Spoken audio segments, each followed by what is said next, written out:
Hello दोस्तों, अभी मैं आपको एक जनरल वीडियो बना रहा हूँ और वीडियो पे आने से पहले मैं आपको विश करना चाहूँगा। Wish you happy Deepawali for 2021। और ये दीपावली का त्यौहार हम सभी को ऐसे माहौल में भी बहुत संतुलित और पीसफुल माइंड हमको भगवान इस तरीके की शक्ति दे कि हम ऐसे माहौल में भी अपने दिमाग को शांत रखते हुए अच्छे से काम कर सकें और अपनी फैमिली को ज़्यादा से ज़्यादा बेनिफिट दे सकें। इसके लिए हमको बहुत अच्छे से होमवर्क करना है, मेहनत करनी है।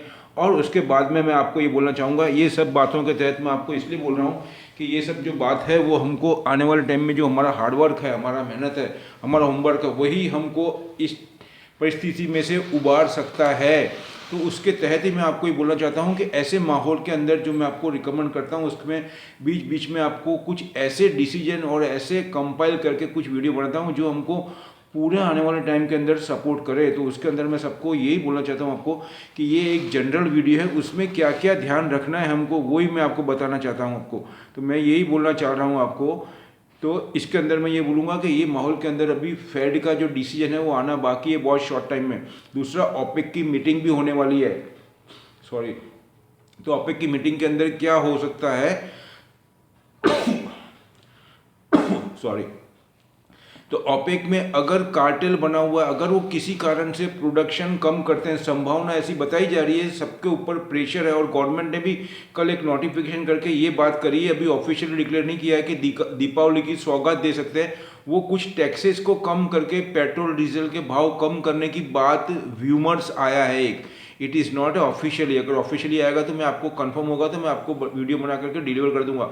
तो अगर ये ऐसा होता है ओपेक की मीटिंग के पहले, तो हमारे सभी इंडियंस के लिए जो एक काफ़ी ज़्यादा हमको परेशान कर रहा था डीजल और पेट्रोल का प्राइस, क्योंकि इसकी वजह से सभी क्षेत्र के अंदर हर एक आइटम के ऊपर ट्रांसपोर्टेशन के पॉइंट ऑफ व्यू से सबकी कॉस्ट हाई जाती है और उससे हमारी मनी वैल्यू है वो डीरेल हो जाती है या उसकी वैल्यू कम हो जाती है।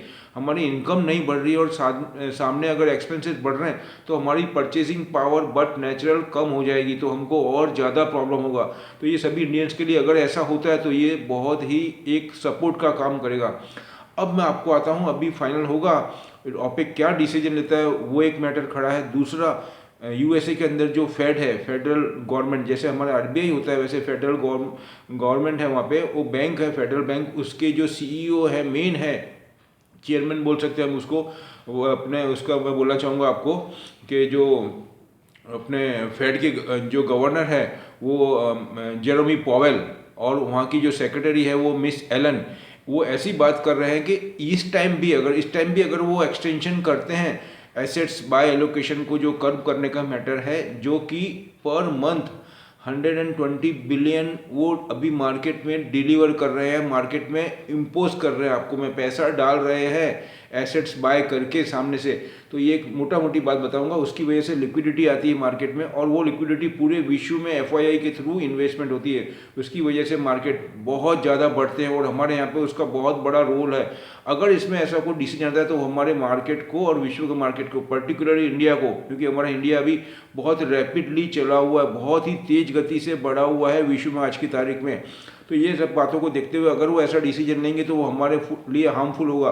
लेकिन ऐसी परिस्थिति में भी अभी हमारा गवर्नमेंट जो एफर्ट्स कर रही है वो बहुत ही काबिल तारीफ है और हमारा डेस्टिनेशन अभी पूरे विश्व में जो भी इन्वेस्टर है उनके लिए एक फोकस पॉइंट बना हुआ, एक मेन सेलेक्टेड कंट्री बनी हुई है। उसके तहत ही मैं आपको बोलना चाहूँगा ये सब बातों को ध्यान रखना। 3 पॉइंट जो मैं आपको नेगेटिव हो सकते हैं वो बताना चाहूँगा, उसमें से 2 हो गए।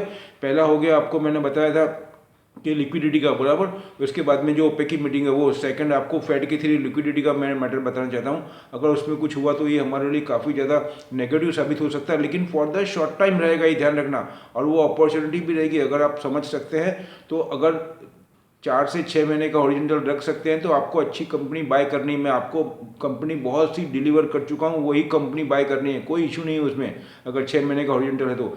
दूसरा मैं आपको बोलना चाहूँगा, एक थर्ड मैटर बहुत ज़्यादा इंपॉर्टेंट है, वो है कॉस्टिंग के अंदर इन्फ्लेशन का, कॉस्ट का। मैं आपको इन्फ्लेशन का सभी कॉमन आदमी को तो इफेक्ट करता ही है, लेकिन एक इंडस्ट्रीज के लिए, एक बिजनेसमैन के लिए क्या इफेक्ट करता है वो मैं बताना चाहूँगा। उसमें थोड़ा सा लंबा वीडियो हो जाएगा, कोई इशू नहीं है, लेकिन ये बहुत ज़्यादा इंपॉर्टेंट रहेगा हमको।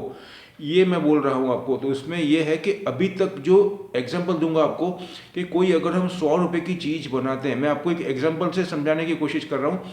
उसके अंदर जो आपको मैं बोलना चाहूँगा, कोई अगर 100 रुपये की फाइनल प्रोडक्ट बन करके एक बिजनेसमैन के लिए या फैक्ट्री वाले के लिए अगर वो बनाता था, तो उसके अंदर कॉस्ट के अंदर बहुत ही अलग अलग चीज़ें लगती है वो बनाने में। उसकी जो प्राइस थी वो सभी में बहुत ज़्यादा बढ़ोतरी हो चुकी है। पर्टिकुलरली मैं बताना चाहूँगा आपको, सभी प्रोडक्ट में अलग अलग रॉ मटेरियल होते हैं। उसको आप एग्जांपल की तरीके से समझना।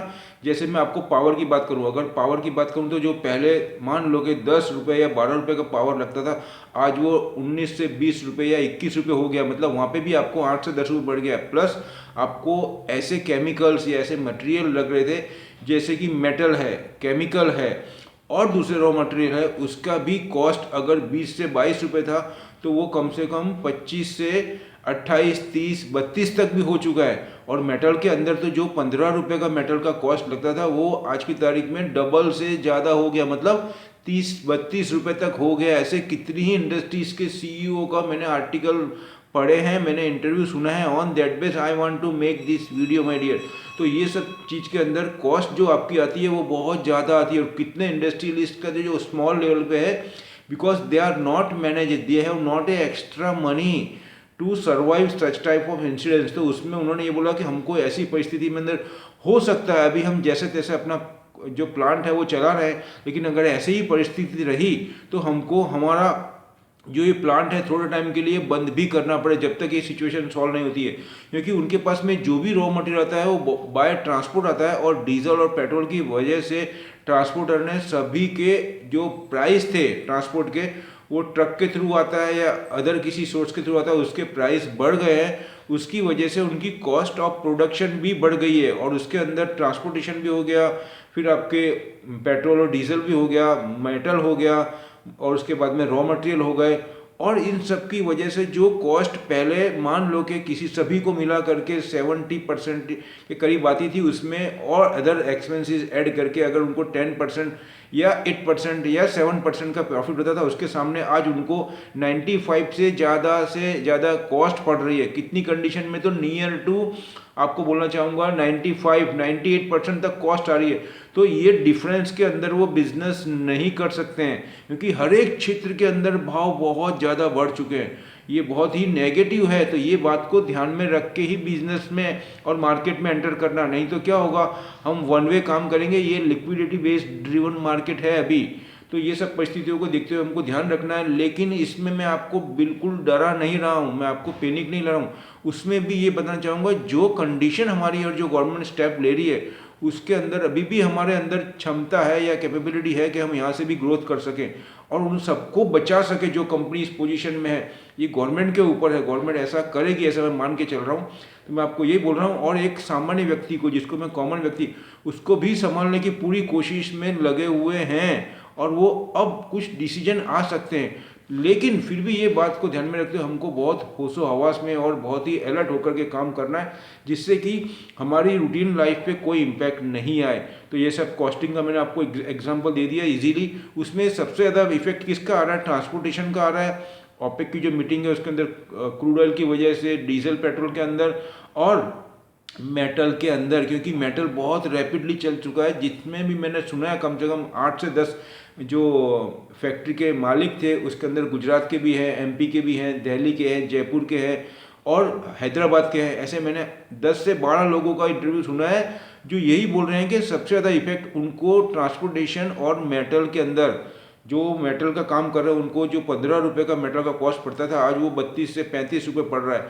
तो इसकी वजह से they are not able to maintain our cost, और वो ये कॉस्ट को लेकर के फाइनल प्रोडक्ट बना करके कंज्यूमर को, एंड यूज़र को नहीं दे सकते हैं, क्योंकि उसमें उनका डिमांड ही नहीं होगा, उनका प्रॉफिट भी नहीं निकलेगा। और सामने डिमांड कितनी आएगी? इतना सक्षम है, इतना कैपेबल है हमारा एंड यूज़र जो इतनी हाई रेट के ऊपर बाय कर सके? ये सभी बातों को बहुत ध्यान से समझते हुए काम करना है। Sorry boss. तो ये सब बात को मैं आपको बताना चाहता हूँ। और दूसरा मैं ये बोल रहा हूँ कि ये सब बातों का बताने का मेरा यही मतलब है कि ये आपके ध्यान में रहेगा तो हमारे से कोई भी ऐसे स्टेप या ऐसे गलत डिसीजन नहीं हो सकते जो हमारा जो नुकसान करा सके। और अगर थोड़े टाइम के लिए सेलिंग प्रेशर आता है तो हमको साइडवे होकर के वेट एंड वॉच करना है और मार्केट का ध्यान रखना है कि अच्छी अच्छी स्क्रिप्ट अगर नीचे मिलती है आपको तो उसको आपको बाय कर लेना है और थोड़े टाइम के लिए वेट एंड वॉच करना है। लगभग कम से कम 5 से 6 महीना अच्छी स्क्रिप्ट में, बड़ी स्क्रिप्ट की बात कर रहा हूँ, जैसे कि टाटा स्टील हो गया और उसके बाद में हिंदाल्को हो गया, पेज इंडस्ट्रीज हो गया, लिंडे इंडिया, उसके बाद में मैं आपको बोलूँगा ट्यूब इन्वेस्टमेंट, फिर ये सभी जुबिलेंट फूड, ये सभी बहुत ही बेहतर कंपनियां हैं, इसमें आप बाय करना। और जो छोटी कंपनी नहीं जाता उसको बोलूँगा जोमेटो है, फिर बर्गर किंग है, ये सब की कंपनी ले सकते हैं। दूसरा पीओसी के अंदर सेंट्रल बैंक हो गया, आपको बैंक ऑफ बड़ौदा हो गया, फेडरल बैंक हो गया, ये छोटी छोटी बैंक भी आप बाय करके 6 महीने के लिए होल्ड कर सकते हैं। जो छोटे इन्वेस्टर हैं उनके लिए मैं बात कर रहा हूँ। तो ये सब बातों को ध्यान में रखते मैं आपको यही बोलता हूँ। और दूसरा बोलना चाहूँगा, और भी इन्फॉर्मेशन है वो मैं आपको नेक्स्ट वीडियो में डिलीवर कर दूंगा, अगले वीडियो में।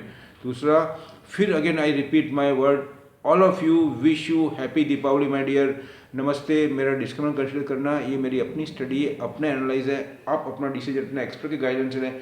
और मेरे वीडियो अच्छे लगते हैं जो नए आए हैं उनके लिए, तो आप जाने से पहले इसको सब्सक्राइब करें और अपने दोस्तों के पास भी भेजें। दूसरा बोलूँगा, मिलते हैं अगले नेक्स्ट वीडियो में कुछ नए इन्फॉर्मेशन के साथ में। जय हिंद।